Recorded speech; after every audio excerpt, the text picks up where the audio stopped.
Welcome back to another reading and correcting of The Used Child. With me, Kindar, the Tiger Writes, and Ty, the Tiger Supervisor.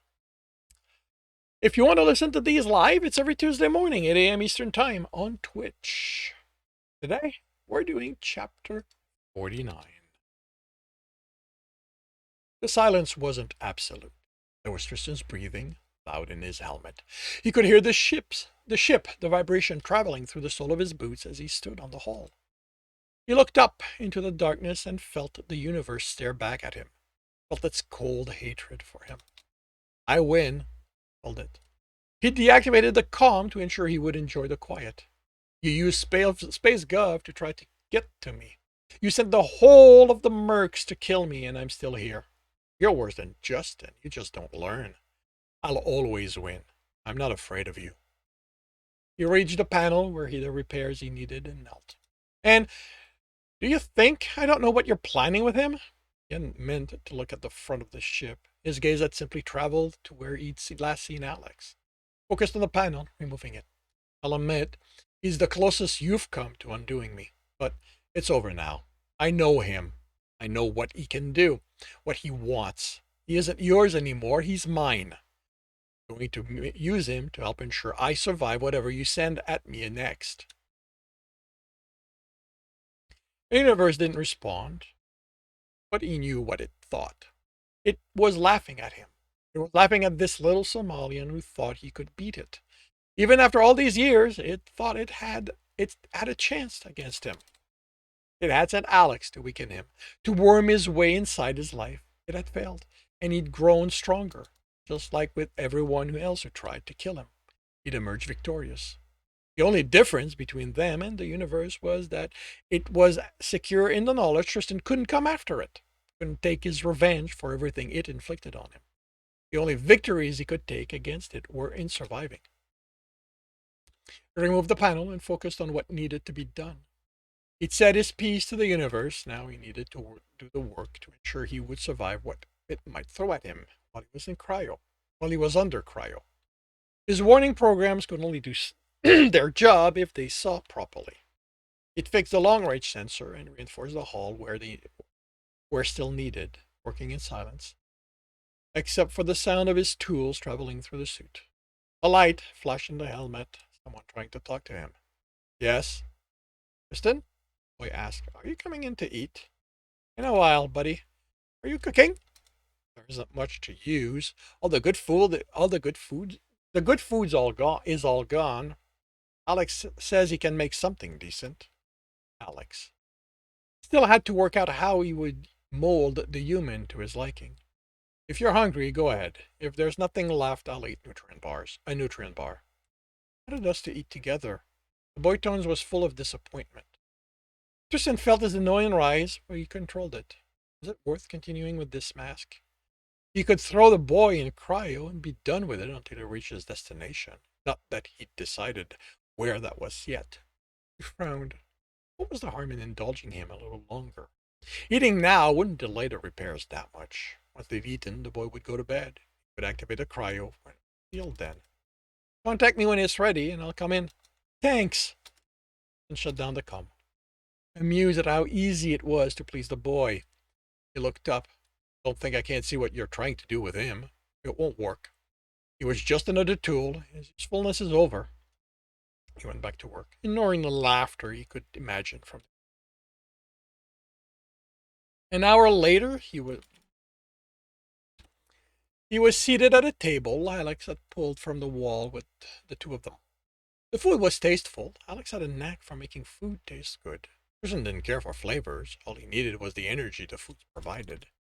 He knew about flavor. His father had seen to it as part of teaching him to cook his food, and as a boy he'd gone along with it. But as he'd grown up, he'd ceased to see the point. Flavor added nothing to his survival, so he'd stopped bothering, much to his father's annoyance. The meal was quiet, consisting mainly of the boy looking at him expectantly or glancing at Alex, who shook his head. Tristan wondered what conversation he'd missed while outside. When they were done, the boy went back to his room, Alex to his seat, and Tristan to his. He decided to look into Alex. The repairs could wait. He had done a cursory search already, but that had been mainly to confirm his identity. Now he wanted to know him better so he could decide how to proceed. It was slow going. Alex's skill as a coercionist it made it easy for him to hide his movement or misdirect them. Tristan decided as Alex kept popping up in places within time frames that made that impossible. He confirmed he traveled with the Gully's yacht, a merchant ship according to their registry, but looking into their history, Tristan suspected they had a hidden life. Life among pirates would have explained some of what Alex could do. He'd already confirmed Alex had been to Bromolian 6, and he could work out some of the other core worlds he'd gone to, based on the reported crimes. There was always a lot of cutting involved when Alex was. What few deaths? Alex hadn't lied about that. As much as he enjoyed himself when he was lost in the moment, he didn't want to kill. He went out of his ways not to kill. There were 3 massacres that hadn't linked to him, but that, because Tristan had seen the result outside the ship, he recognized the sign of Alex's work. As far as the law was concerned, they had been an intergang fight, but gangs didn't kill only with knives. They liked to kill from a safe distance. These people had been killed in close combat. Alex had gotten them to come to him and he'd slaughtered them. The few who had been killed at a distance had tried to run away and ended up with a knife in their back. Tristan looked at the information. He'd known Alex wasn't the cubicle jockey he'd seduced. He wasn't even just a hardened criminal who'd sacrifice his moral for a chance at getting an imaginary lover back. Alex was a weapon. Not perfectly honed, but already deadly. Only, where did that come from? One didn't develop that need to kill. It came from somewhere deep. Tristan looked further back in Alex's life. His years at Luminex were unremarkable, except for the consequences of Tristan's attack on him. Before that, he'd lived with his grandparents while studying. That was unusual. His parents lived on the same planet, so why not stay with them? There was nothing apparent, a reason. At 14, he lived with his parents, then he moved in with his grandparents. The only thing that happened between those two was a hospital stay. Injuries consistent with being in a fight. Possibly, the grandparents lived in a safer area. Now, you remember Alex mentioning his father had thrown him out because of something involving an alien sex.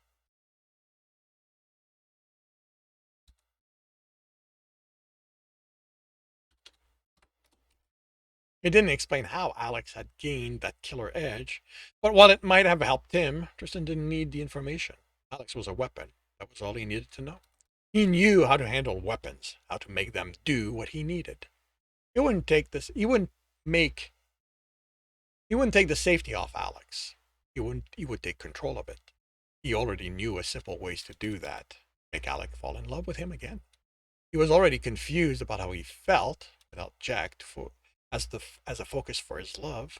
It would be simple to craft a mask Alex could love. He could even make him believe it had come about because of the work Alex did. The problem was it would be a long-term mask. Constantly wearing it around Alex would be exhausting. This wasn't about changing himself, but Alex. Still, he could make it happen.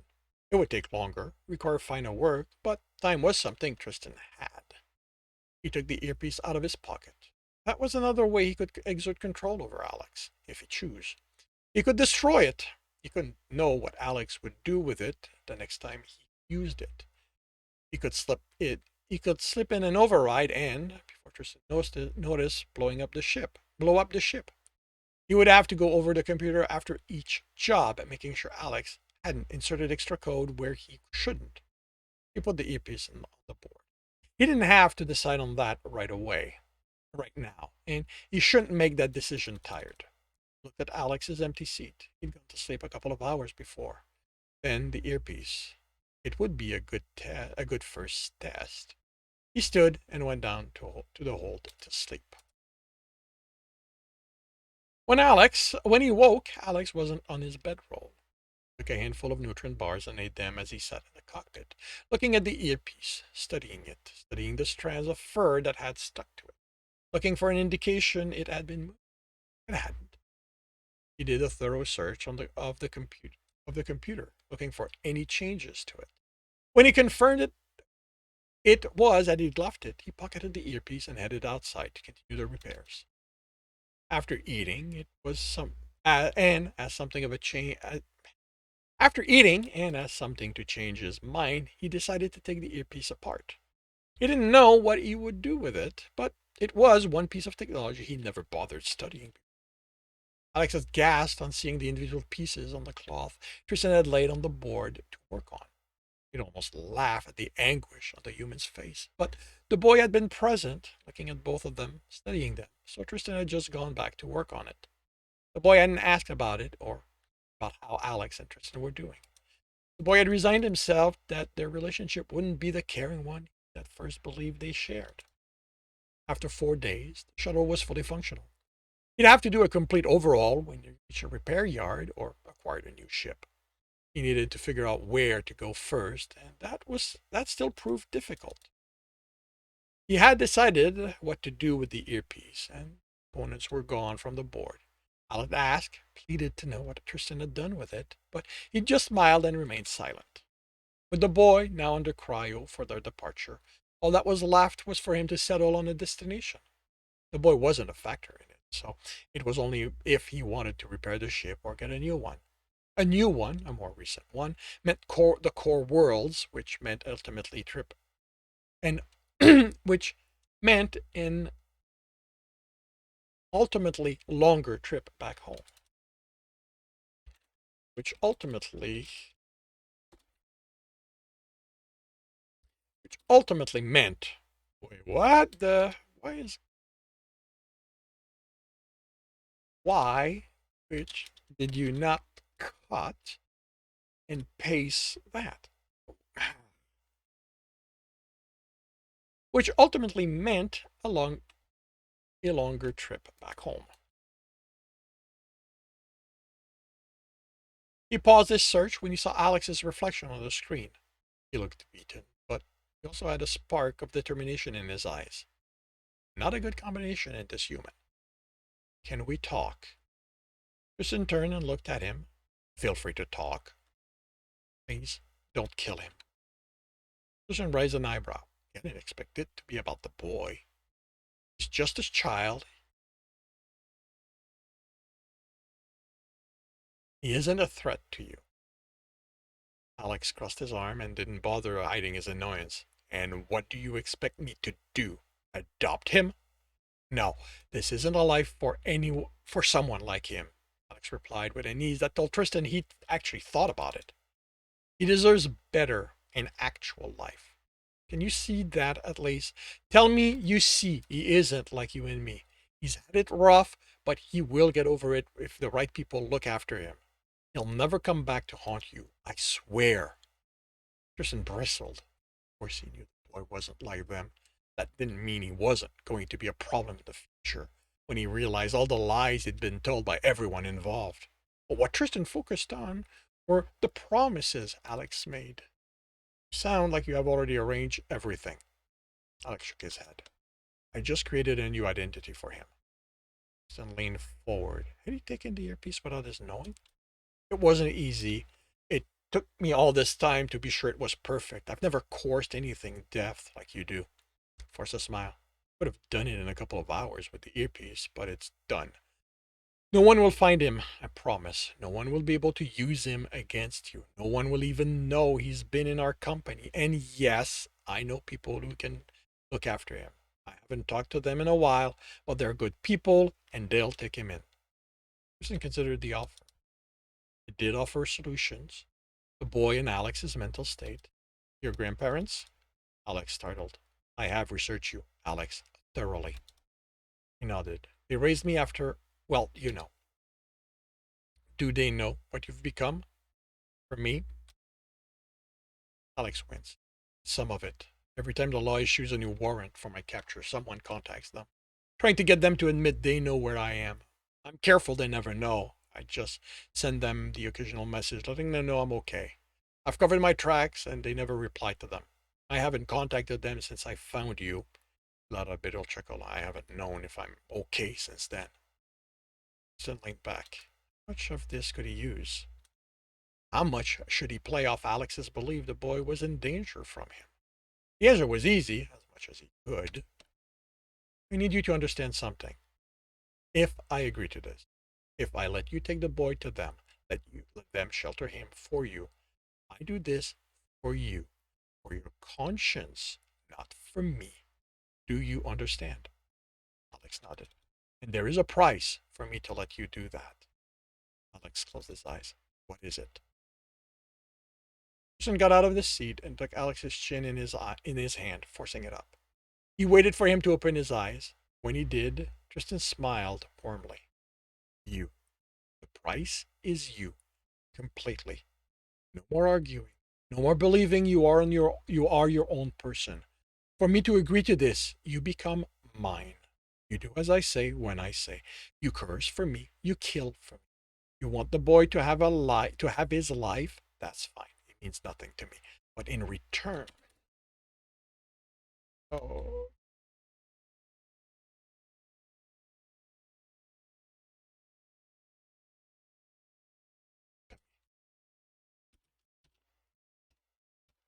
but in return, I want yours in its entirety.